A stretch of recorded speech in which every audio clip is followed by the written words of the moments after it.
Pemerintah Kabupaten Kendal, Jawa Tengah menegaskan 7 usaha stockpile pasir yang beroperasi di Weleri tak semuanya memiliki izin operasional. Data dari Dinas Lingkungan Hidup Kabupaten Kendal, terdapat 2 perusahaan yang memiliki izin sedangkan 4 perusahaan lain tak berizin dan saat ini para pemilik telah melarikan diri. Adapun 1 perusahaan lagi statusnya masih jelas. Informasi selengkapnya akan disampaikan oleh rekan kami wartawan Tribun Jateng yaitu Agus Salim. Baik rekan Agus, silakan untuk laporan selengkapnya. Ya, baik pemirsa, selamat sore pemirsa Tribun dimanapun Anda berada.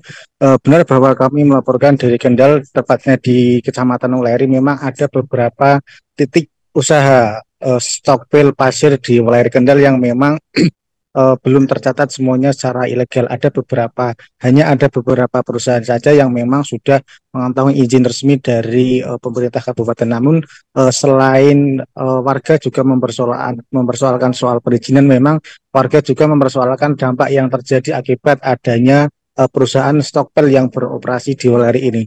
Tercatat memang ada lebih dari sekitar warga dari 4 desa melakukan aksi damai berupa penambalan jalan menggunakan dana swadaya, kemudian juga melakukan aksi bersih-bersih di sekitar jalan untuk sebagai bentuk protes kepada pemerintah Kabupaten Kendal dan juga para pengusaha stockpile agar menutup izin usahanya, karena memang stockpile itu memang awalnya memang berdiri pada ada satu perusahaan saja yang memang berdiri, terus kemudian setelah izinnya keluar tiba-tiba ada beberapa usaha stockpile lain yang kemudian bermunculan. Dari di situ kemudian warga mengalami kerugian yang cukup banyak, ya artinya memang ada warga yang juga sakit terkena ISPA, terus kemudian ada dagangannya yang tidak laku, dan yang paling parah adalah kondisi jalan yang dimana kemudian meskipun sudah dilakukan pembetonan namun jalan tersebut tetap rusak karena berat mobil yang beroperasi di sekitar jalan tersebut.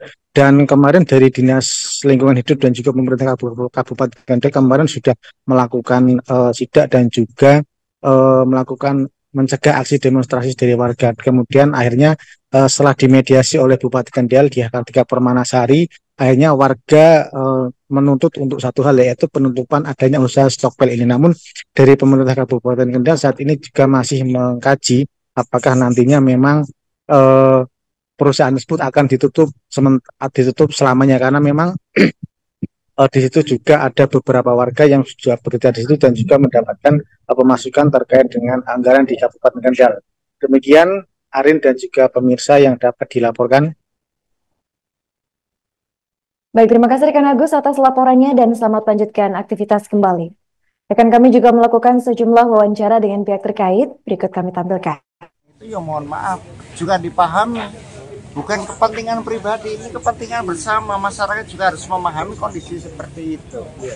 Pak, kalau ini ada izin lokasi, itu ada izin apa lingkungan nggak Pak ini Pak? Nah, sampai saat ini kami belum pernah taken terkait dengan masalah izin lingkungan. Ya, kami akan memberikan izin, sekali lagi kami tegaskan. Kami tegaskan. Kalau ada penguasa wilayah dalam hal ini, ada sosialisasi, ada tata asma RT RW, ada stempelnya tanda tangan kepala desa ataupun pemerintah desa, mohon maaf, itu baru saya taken. Jadi mohon maaf, BLH tidak akan mengenakan tarif ataupun pungutan istilahnya. Ya, maka dari itu monggo silakan. Tapi tadi pada saat pertama kali akan mengajukan izin lingkungan ataupun izin apapun, kepala desa, warga masyarakat harus diajak sosialisasi. Bersama dinas terkait hadir untuk menindaklanjuti aduan dari warga masyarakat, ini khususnya di 4 desa ini. Tadi Penyangkringan, Rawang-Sari, Sumberlaku, dan Giri, terkait dengan adanya stockpile yang sangat memberikan dampak negatif kepada warga masyarakat karena adanya jalan ini yang kemudian kita tahu bersama jadi rusak seperti ini, terus kemudian debu, makanan-makanan yang dijual itu dampaknya tidak laku, terus kemudian termasuk ada beberapa warga yang terkena ispa ya karena debunya yang luar biasa. Tuntutan dari warga sendiri bagaimana? Tadi dari perwakilan Pak RT di sini menyampaikan harga mati. Pokoknya walaupun Stokvel itu memiliki izin pun juga dari warga masyarakat itu sudah mengadakan kesepakatan tetap menghendaki untuk ditutup. Download Tribun X sekarang, menghadirkan lokal menjadi Indonesia.